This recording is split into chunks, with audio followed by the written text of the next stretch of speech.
الحمد للہ وکفا والصلاة والسلام علی عبادہ الذین اصطفیٰ خصوصاً علی افضلہم وخاتم النبیین محمد الامین وعلی آلہ وصحبہ اجمعین. اما بعد فقد قال اللہ تبارک وتعالی کما ورد فی سورۃ البقرہ اعوذ باللہ من الشیطان الرجیم بسم اللہ الرحمن الرحیم الف لام میم ذالک الکتاب لا ریب فیہ ھدی للمتقین.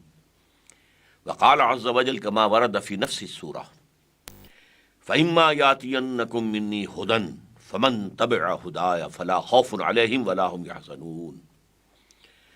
وقال عز وجل کما ورد فی نفس السورہ شہر رمضان الذی انزل فیہ القرآن ھدی للناس وبینات من الھدی والفرقان فمن شہد منکم الشہر فلیصم. وقال عز وجل کما ورد ثلاث مرات فی القرآن هو الذی ارسل رسولہ بالھدی والدین الحق لیظہرہ علی الدین کلہ. صدق اللہ العظیم. رب اشرح لی صدری ویسر لی امری واحلل عقدۃ من لسانی یفقہوا قولی. اللہم ربنا الہمنا رشدنا واعذنا من شرور انفسنا. اللہم ارنا الحق حقا وارزقنا اتباعہ وارنا الباطل باطلا وارزقنا اجتنابہ. آمین یا رب العالمین. محترم ناظرین، السلام علیکم ورحمۃ اللہ وبرکاتہ. میں اپنی پہلی گفتگو میں ختم نبوت کے دو مفہوم آپ کے سامنے رکھ چکا ہوں. ایک مفہوم کہ حضور کے بعد کوئی نبی نہیں، سلسلہ ختم، سلسلہ بند. دوسرا مفہوم حضور پر نبوت و رسالت کی تکمیل ہوئی. اس ضمن میں معافی کا خواستگار ہوں کہ دو اہم احادیث جو ہیں بیان ہونے سے رہ گئی تھی جو میں آج پیش کرنا چاہتا ہوں. ایک حدیث ہے ترمذی شریف کی، حضرت ثوبان سے رضی اللہ تعالی عنہ.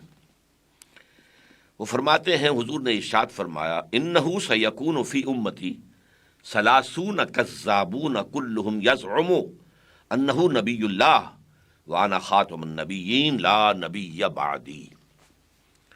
یہی مفہوم آیا ہے سنن ابی داود میں حضرت ابو ہریرہ سے لا تقوم الساعۃ حتی یخرج ثلاثون دجالون کلہم یزعم انہ رسول اللہ. تو اس میں یہ اللہ کے رسول صلی اللہ علیہ وسلم پر ختم نبوت کا وہ پہلو سامنے آ گیا کہ اب آپ کے بعد کوئی نبی نہیں. آپ نے خبر دی ہے کہ میری امت میں 30 ایسے جھوٹے دجال کذاب پیدا ہوں گے جن میں سے ہر ایک کا یہ گمان ہوگا کہ میں اللہ کا نبی ہوں، حالانکہ میں آخری نبی ہوں، میرے بعد کوئی نبی نہیں. انا خاتم النبیین لا نبی بعدی. گویا کہ خاتم النبیین کا یہ مفہوم آپ نے مزید واضح کر دیا، لا نبی بعدی، میرے بعد کوئی نبی نہیں. اس موضوع پر اور بھی احادیث ہیں، لیکن تکمیل رسالت کے ضمن میں ایک بڑی خوبصورت روایت آتی ہے، بہت خوبصورت روایت ہے. یہ بخاری اور مسلم دونوں میں ہے. گویا کہ صحیحین میں ہونے کا مطلب یہ ہے کہ یہ روایت کے اعتبار سے تو خود قرآن کے آس پاس پہنچ جانے والی چیز ہے. آپ نے فرمایا، حضرت ابو ہریرہ ارشاد فرماتے ہیں قال قال رسول اللہ صلی اللہ علیہ وسلم مثلی و مثل الانبیاء، میری مثال اور باقی انبیاء کی مثال کا مثل قصر، ایک ایسے محل کی ہے احسن بنیانہ، اس کی تعمیر بہت عمدہ کی گئی، بہت اعلیٰ. وَتُرِكَ مِنْهُ مَوْضِعَ لَبْنَةٍ، لیکن اس میں ایک اینٹ یا ایک پتھر کی جگہ چھوڑ دی گئی. فَطَافَ بِهِ النُّظَّارُ، تو اب اس کا طواف کرتے تھے، چکر لگاتے تھے چاروں طرف جو دیکھنے والے تھے. تو پھر يَتَعَجَّبُونَ مِنْ حُسْنِ بُنْيَانِهِ، تعجب کرتے تھے کہ کس قدر حسین عمارت بنی ہے، کس قدر اعلیٰ ہے. إِلَّا مَوْضِعَ تِلْكَ الْلَبَنَةِ، سوائے اس ایک پتھر یا ایک اینٹ کی جگہ کے. فَكُنْتُ أَنَا، تو یہ میں ہوں، سَدَدْتُ مَوْضِعَ اللَّبَنَةِ، اس ایک اینٹ یا پتھر کی جگہ میں نے پر کر دی ہے. خُتِمَ بِي الْبُنْيَانُ، اب میرے اوپر ختم کر دی گئی وہ عمارت، یعنی مکمل کر دی گئی، اب کسی اینٹ کی کسی پتھر کی اس میں اضافے کی گنجائش نہیں. تو خُتِمَ بِي الْبُنْيَانُ وَخُتِمَ بِالرُّسُلِ، اور میرے ساتھ ہی روایت کا سلسلہ ختم ہو گیا.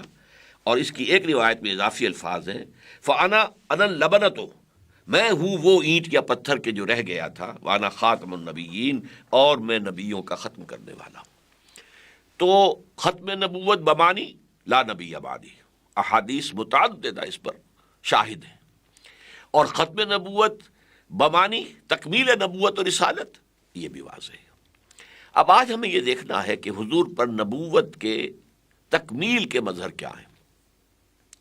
اس میں یہ جان لیجئے کہ نبوت کا اصل مقصد کیا ہے؟ لوگوں تک اللہ کی ہدایت کا پیغام پہنچا دینا۔ چنانچہ سورہ بقرہ شروع ہوتی ہے، اس لیے ہم کہہ سکتے ہیں کہ قرآن شروع ہوتا ہے، اس لیے کہ سورۃ الفاتحہ یقیناً قرآن کا حصہ ہے، لیکن اس کا جو ربط ہے بقیہ قرآن کے ساتھ وہ ایسے جیسے دیباچہ ہے۔ اس میں اللہ تعالیٰ بندوں کی زبان میں کلام کر رہا ہے۔ الحمدللہ رب العالمین الرحمن الرحیم مالک یوم الدین ایاک نعبد و ایاک نستعین، یہ تو ہم بات کر رہے ہیں، اسی لیے ہماری نماز کا جزو لازم ہے۔ اور پھر ہم کہتے ہیں اہدنا الصراط المستقیم، ہمیں سیدھے راہ کی ہدایت دے۔ تو اس کا جواب شروع ہو رہا ہے اب، الف لام میم ذالک الکتاب لا ریب فیہ ھدی للمتقین۔ الف لام میم یہ وہ کتاب ہے کہ جس کے بارے میں نہ اس کے حق ہونے میں شک و شبہ ہے، نہ اس کی کسی بات میں کسی شک و شبے کی گنجائش ہے، اور یہ ہدایت ہے ان لوگوں کے لیے جو ہدایت کے طلبگار ہوں، جو خدا ترس ہوں، ڈرتے ہوں، اور وہ طلبگار ہوں کہ اللہ ان کو ہدایت دے، جیسے کہ سورہ فاتحہ میں ہم نے طلب کیا اہدنا الصراط المستقیم۔ پھر آگے چل کر اسی سورہ مبارکہ میں چوتھے رکوع میں انسانی علم کی دو شاخوں کو بیان کیا گیا۔ ایک علم جو انسان ایکوائر کرے گا، وہ خود حاصل کرے گا، یہ علم جو ہے اس کے لیے ایپریٹس جو ہے انسان میں رکھ دیا گیا۔ وَلَا تَقْفُ مَا لَيْسَ لَكَ بِهِ عِلْمٌ إِنَّ السَّمْعَ وَالْبَصَرَ وَالْفُؤَادَ كُلُّ أُولَٰئِكَ كَانَ عَنْهُ مَسْئُولًا۔ دیکھو ہم نے تمہیں سماعت دی ہے، بصارت دی ہے، اور پھر دماغ میں یہ کمپیوٹر نصب کر دیا ہے، یہ سینس ڈیٹا اس میں فیڈ کرو، یہ پھر اس کو پروسیس کرے گا، نتیجے نکالے گا اور میموری کے اندر سٹور کر لے گا۔ پھر اور دیکھو اور غور کرو اور سنو، پیچھے لوگوں نے جو کچھ بیان کیا تھا اس کو سنو، اور اب مزید غور کرو، مزید سوچو، مزید دیکھو، مشاہدے کو بڑھاؤ، پھر اپنے مشاہدات سے نتیجہ اخذ کرے گا تمہارا دماغ، پچھلی میموری کے ساتھ اس کو جو ہے وہ کمپیئر کرے گا، ریلیٹ کرے گا، اور پھر ایک نیا اضافہ ہو جائے گا۔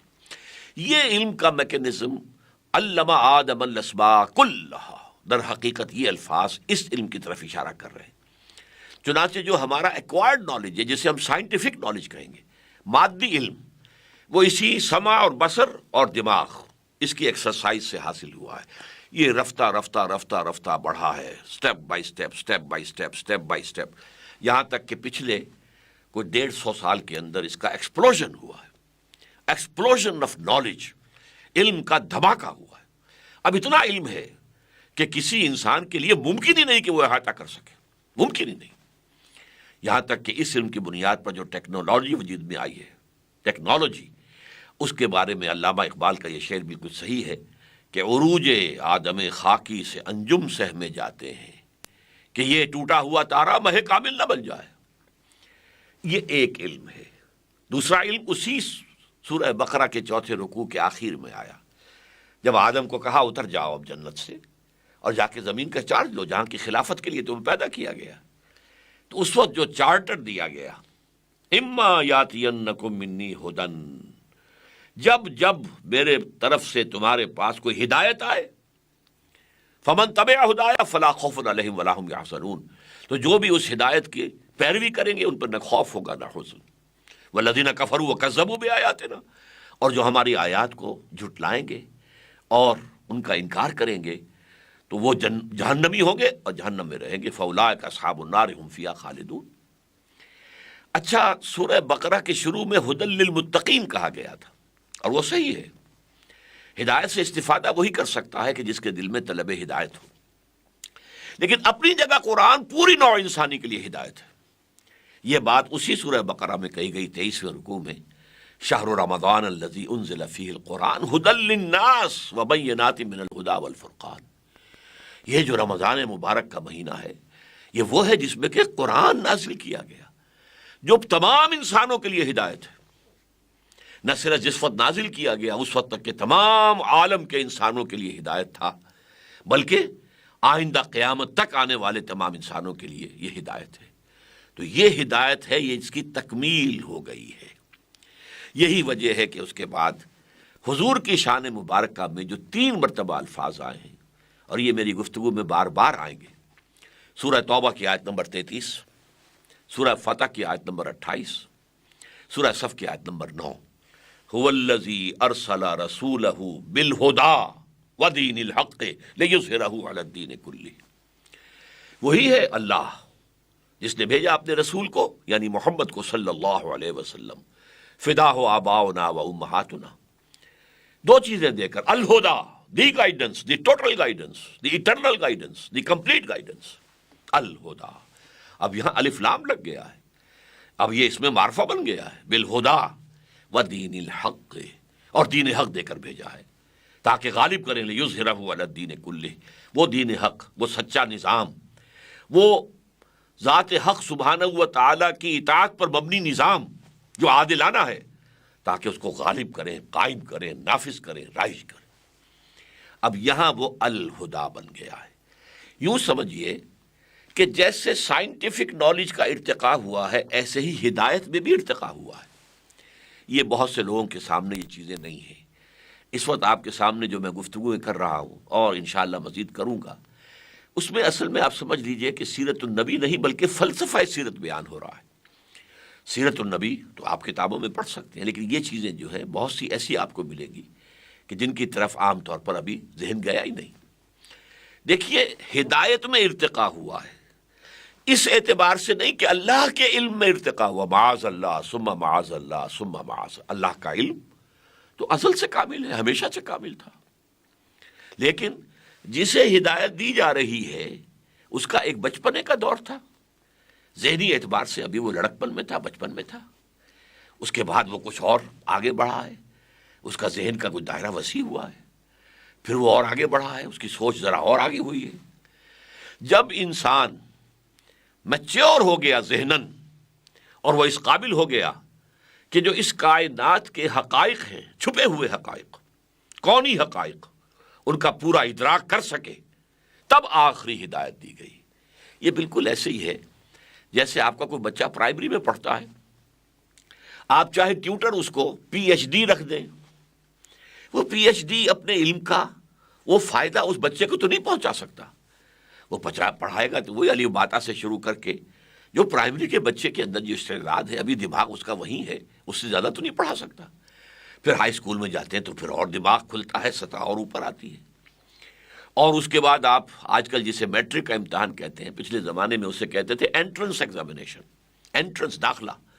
علم کی دنیا میں داخلہ تو تب ہوتا ہے جب آپ کالج میں آتے ہیں اور پھر یونیورسٹی میں جاتے ہیں۔ تو اس اعتبار سے انسان کے ذہنی فکر، انسان کے کونی تصورات، ان میں ارتقاء ہوا ہے، ذہن کی سطح بلند ہوتی چلی گئی ہے۔ یہ لیکن ان کونی جو حقائق ہیں ان کا علم انسان کو پہلے دن سے ہونا ضروری تھا، کیونکہ اگر اسے یہ معلوم نہیں کہ میرا کوئی مالک ہے اور خالق ہے تو کیسے اس کی اطاعت اور بندگی کرے گا؟ اگر اسے یہ معلوم نہیں کہ مرنے کے بعد اسے حاضر بھی ہونا ہے تو وہ کیسے جواب دہی کے لیے اپنے آپ کو تیار کرے گا؟ تو گویا کہ ایمان کا اجمالی علم تو اول روز سے ضروری تھا، لیکن ایمان کا فلسفیانہ پس منظر، ایمان کے لیے دلائل، ایمان کے لیے براہین، یہ ابتدا میں ابھی جب کہ عہد طفولیت میں انسان تھا وہ نہیں سمجھ سکتا تھا، لہذا ہدایت آئی، پھر آئی، پھر آئی، پھر آئی، پھر آئی، جیسے جیسے فلسفیانہ فکر انسان کا میچور ہوتا گیا، اسی کے ساتھ اسی کے مطابق ہدایت کا لیول بڑھا دیا گیا۔ تو اسی وجہ سے دیکھیے، میں آپ سے عرض کر دوں کہ جو لوگ فلسفے کی تاریخ پر جنہوں نے کتابیں لکھی ہیں وہ مانتے ہیں کہ فلسفیکل تھاٹ جو ہے اور مذہب کی بنیاد جو ہے وہ اسی پر ہوتی ہے کہ پہلے تو آپ کو معلوم ہے یہ کائنات ہے کیا، میں کون ہوں، میرا کوئی مالک بھی ہے کہ نہیں ہے، مرنے کے بعد مجھے پھر کوئی جی اٹھنا یا نہیں، وغیرہ وغیرہ۔ علم کیا ہے، حقیقت کیا ہے علم کی، نیکی کیا ہے، بدی کیا ہے، یہ حقیقی چیزیں ہیں یا صرف اعتباری ہیں؟ جیسے انگریزی میں محاورہ ہے، نتھنگ از گڈ اور bad, only thinking makes it so. کوئی چیز نہ فی الحقیقت اچھی ہے نہ فی الحقیقت بری ہے، یہ تو ہمارا سوچنے کا انداز ہے جو کچھ چیزوں کو برا کچھ کو اچھا کہہ دیتا ہے وغیرہ وغیرہ۔ یہ مسائل جو ہیں یہ بتائے تو گئے، لیکن ذہنی سطح کے مطابق ان مسائل کا بیان، ان کی وضاحت، ان کی تشریحات، ان کے لیے فلسفیانہ فکر بڑھتا چلا گیا۔ تو میں بتا رہا تھا کہ ہسٹری آف فلسفی پر جو کتابیں لکھی گئی ہیں، ہمارے ہاں خلیفہ عبدالحکیم نے ایک بڑی اہم کتاب لکھی، اور اکثر لوگوں نے مانا ہے کہ فلسفیانہ سوچ کے اعتبار سے انسان کی پورے عالم انسانیت کی، نوع انسانی کے 1200 برس بہت اہم ہیں۔ 600 BC حضرت مسیح سے 600 سال قبل سے شروع ہو کر 600 AD یعنی حضرت مسیح کے بعد 600 برس، یہ 1200 سال ہیں۔ سارے فلسفے ان میں پیدا ہوئے، سارے مذاہب ان میں پیدا ہوئے۔ اس اعتبار سے اسے کہا جاتا ہے 6th century AD یعنی 600 عیسوی جو ہے انسان کی ذہنی میچورٹی کا وقت ہے۔ اب دیکھیے، یہ اس سے پہلے جو کتابیں آئیں وہ ہدایات پر مشتمل تھی۔ سب سے پہلی کتاب ہمارے نزدیک تورات ہے، اور اس کا اہم ترین جو اس کے لیے اصطلاح ہے 10 commandments، احکام ہے، یہ کرو یہ نہ کرو، یہ کرو یہ نہ کرو، یہ کیوں کرو اس سے بحث نہیں، یہ کیوں نہ کرو اس سے بحث نہیں، بس اللہ کا حکم ہے یہ کرو، دی 10 commandments، the dos and don'ts, یہ کرو یہ مت کرو۔ اس کے بعد حضرت مسیح علیہ السلام پر حکمت بھی نازل کی گئی۔ یہ جو اللہ تعالیٰ کی طرف سے قرآن مجید میں آتا ہے حکمت کا لفظ، اللہ نے مجھے حکمت عطا کی، آتانی الحکمہ، مجھے حکمت عطا کی ہے، جئت بالحکمہ، میں حکمت لے کر آیا ہوں۔ لیکن یہ کہ اس 600 برس جو ہے اس میں بھی ابھی انسان میچور نہیں تھا کہ اس حکمت کو بتمام و کمال ریسیو کر سکے۔ یہی وجہ ہے کہ بائبل میں یہ لفظ موجود ہے، اپنے حواریوں سے آپ نے فرمایا علیہ الصلاۃ والسلام کہ میں نے ابھی تم سے اور بھی باتیں کرنی تھیں اور باتیں بتانی تھیں، لیکن ابھی تم ان کا تحمل نہیں کر سکو گے، تم اس قابل نہیں ہو کہ ان کو ریسیو کر سکو، سمجھ سکو۔ جب وہ فارقلیت آئیں گے، یہ فارقلیت اس کا اصل ترجمہ ہے محمد، دی پریزڈ ون، لیکن یہ کہ یہ لفظ جو ہے ایک جو سمجھیے کانٹا بن کر عیسائیوں کے حلق میں پھنسا ہوا ہے۔ کبھی اسے کہتے ہیں سچائی کی روح جب آئے گا، سچائی کی روح جب آئے گا، جب وہ تمہارا سب سے بڑا وکیل جب آئے گا، تو وہ آئے گا یہ تو کہا ہے، جب وہ آئے گا تو سب کچھ بتائے گا۔ وہ آیا صلی اللہ علیہ وسلم 571 عیسوی میں، ان کی ولادت باسعادت ہوئی 610 عیسوی میں، جبکہ وہ 1200 سال فلسفیوں کے نزدیک، تاریخ فلسفہ کے ماہرین کے نزدیک پورے ہو گئے تھے۔ اب انسان میچور تھا، لہذا اب وہ آخری ہدایت الہدا دے دی گئی۔ اور اسی سے ایک بہت اہم مسئلہ متعلق ہے۔ دیکھیے، ہم مانتے ہیں تورات بھی اللہ کی کتاب تھی، اس سے پہلے حضرت ابراہیم کو بھی کوئی صحیفے دیے گئے تھے جن کا ہم کہیں تذکرہ ہی نہیں سنتے اب دنیا کے اندر، صحف ابراہیم ہے بھی کہ نہیں۔ تورات کے نام سے ایک کتاب تو ہے، محرف ہے، تحریف شدہ، یہ دوسری بات ہے۔ اور اسی طرح زبور کے نام سے کتاب تو موجود ہے اولڈ ٹیسٹمنٹ کے اندر، لیکن اس کے اندر بھی تحریفات ہوئی ہوں۔ انجیل حضرت مسیح کو دی گئی، اس میں بھی تحریفات ہوئی ہیں۔ صاف بات ہے کہ ایک انجیل ہے ہی نہیں، 4 انجیلیں ہیں، اور ان چاروں میں بہت فرق ہے۔ لیکن ان اللہ کی کتابوں کی حفاظت کا ذمہ اللہ نے نہیں لیا۔ قرآن نازل کیا تو حفاظت کا ذمہ لے لیا۔ یہ جو آیت قرآن مجید میں آتی ہے قرآن کی محفوظ ہونے کی، ہم نے ہی انا نحن نزلنا الذکر و انا لہ لحافظون، ہم نے ہی یہ ذکر نازل کیا ہے اور ہم ہی اس کے محافظ ہیں۔ تو یہ اس کا پہلا حصہ تو تورات کے بارے میں بھی صحیح ہے۔ تورات کس نے نازل کی؟ انا انزلنا التوراۃ فیہا ھدی و نور، ہم نے نازل کی تھی تورات، اس میں ہدایت بھی تھی، نور بھی تھا۔ انجیل کس نے نازل کی؟ اللہ نے نازل کی، اس کے بارے میں بھی کہا فیہ ھدی و نور، اس میں بھی ہدایت بھی ہے، نور بھی ہے۔ لہٰذا یہ ساری کتابیں اللہ کی ہیں، لیکن انا لہ لحافظون صرف قرآن کے لیے، ہم ہیں اس کی حفاظت کرنے والے۔ یہی وجہ ہے کہ قرآن کا ٹیکسٹ بلا کم و کاست دنیا مانتی ہے، جیسے کہ محمد صلی اللہ علیہ وسلم نے دیا تھا نوع انسانی کو، اسی طرح آج موجود ہے۔ نہ تورات کا ٹیکسٹ موجود ہے، وہ مانتے ہیں یہودی کہ ہماری اصل تورات تو گم ہو گئی تھی، 587 قبل مسیح میں نبوکد نظر، جس کو بخت نظر بھی ہم کہتے ہیں، اس نے حملہ کیا تھا، حضرت سلیمان کا بنایا ہوا معبد گرا دیا تھا. وہیں پر وہ تورات کا نسخہ موجود تھا. آج دنیا میں وہ موجود نہیں ہے، اگرچہ یہودیوں کا عقیدہ ہے کہ موجود ہے. جہاں پر وہ ٹیمپل تھا اس کے نیچے جو ہے وہ تہخانے تھے. ان تہخانوں میں ربائس جو تھے، ان کے ربانیین، وہ بیٹھے ہوئے تھے اس کتاب کا نسخہ لے کر، اور وہ وہیں پر دفن ہو گئے اس کے اندر، جب اوپر سے وہ ہیکل سلیمانی گرایا گیا. اور جب ہم دوبارہ کھدائی کریں گے تو وہ نکل آئے گی. لیکن اصل تورات اس وقت ان کے پاس نہیں، وہ تو 100 برس کے بعد پھر یادداشتوں سے مرتب کی گئی. اس اعتبار سے لیکن یہ میں پیارا سا ایک انداز میرا ہوتا ہے، میں کہتا ہوں کہ ان سابقہ کتابوں کو یہ حق پہنچتا ہے کہ اللہ کی جناب میں شکوہ کریں، اے اللہ ہم بھی تیری کتابیں اور قرآن بھی تیری کتاب، ہماری حفاظت کا ذمہ نہیں لیا اور اس قرآن کی حفاظت کا ذمہ لیا، یا آپ نے ہمارے ساتھ سوتیلی بیٹیوں والا سلوک کیا؟ اس کا جواب کیا ہے؟ جواب یہ ہے، واضح طور پر ہے کہ ابھی ہدایت کامل ہوئی نہیں تھی. یہ تو انٹرم پیریڈ کے لیے انسٹرکشنز آ رہی تھی، ہدایات آ رہی تھی، کمانڈمنٹس آ رہے تھے. ابھی الہدا آنی تھی جو ان سب کو کور کر جائے گی، مہیمن ہوگی، جس میں تمام سابقہ کتابوں کی جو ابدی صداقتیں ہیں وہ موجود ہوں گی. تو ظاہر بات ہے کہ ہمیں کوئی کتابوں کا عجائب گھر نہیں سجانا تھا. وہ جو انٹرم پیریڈ کے لیے تھی وہ ختم ہو گئی، جو ہمیشہ کے لیے ہے وہ قائم ہے. اور اس میں یہ بات جان لیجئے، واقعتاً اگر ان کتابوں کی حفاظت بھی اللہ کرتا، ذمہ لے لیتا، تو کوئی تحریف نہیں ہو سکتی تھی. اور اگر قرآن کی حفاظت کا ذمہ اللہ نہ لیتا، ہم تحریف کر کے چھوڑتے. حضور نے فرمایا لَتَتَّبِعُنَّ سُنَنَ مَنْ كَانَ قَبْلَكُمْ، تم لازماً ان لوگوں کی پیروی کرو گے جو تم سے پہلے تھے، یہود اور نصارہ. لیکن یہ کہ اس میں اللہ کی حفاظت کا ذمہ تھا، تو 1400 برس تک وہ پیور ٹیکسٹ ہمارے پاس موجود ہے. یہ اللہ تعالیٰ کا بہت بڑا فضل ہے. اور اسی پر میں نے ایک جدید جھوٹے کاذب اور دجال نبی کے ایک پیروکار سے جب گفتگو کی تو وہ بہت ہکا بکا رہ گیا.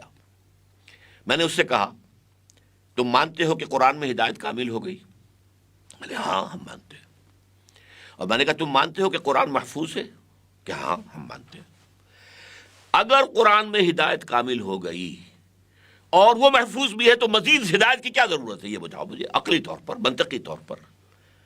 جب کامل ہو گئی اور محفوظ کرنے کا ذمہ لے لیا اللہ نے، تو وہ کھڑکی جو ہے وہ لینے والا، وہ اینٹینا جو تھا نبوت والا، وہ بند. اب کوئی وہی نہیں آئے گی، وہی کا دروازہ بند.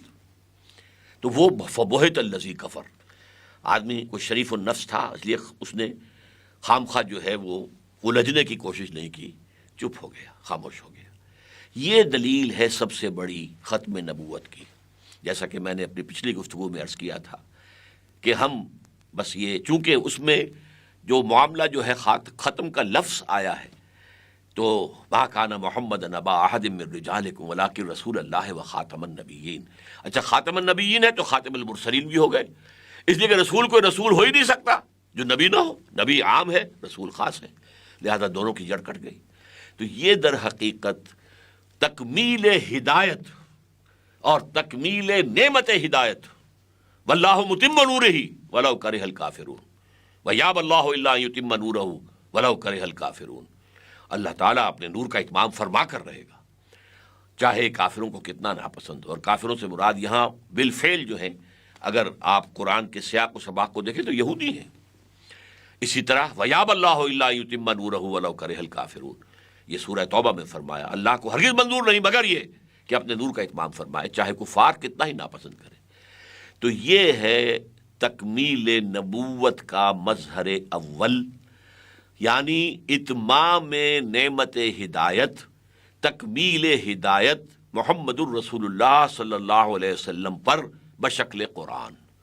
اللہ تعالی ہمیں قرآن پر حقیقی یقین عطا فرمائے. اور جیسے ہم دعائیں مانگتے ہیں اللہم ارحمنا بالقرآن العظیم واجعلہ لنا اماما و نورا و ہدی و رحمہ. اے اللہ اسے ہمارا امام بنا دے، نور بنا دے، ہدایت بنا دے، ہمارا امام بنا دے. لیکن یہ کہ یہ ظاہر بات ہے کہ ہم خود اختیار کریں گے تب وہ ہمارا امام بنے گا نا. اللہ مجھے اور آپ کو اس کی توفیق عطا فرمائے. وآخر دعوانا ان الحمد للہ رب العالمین.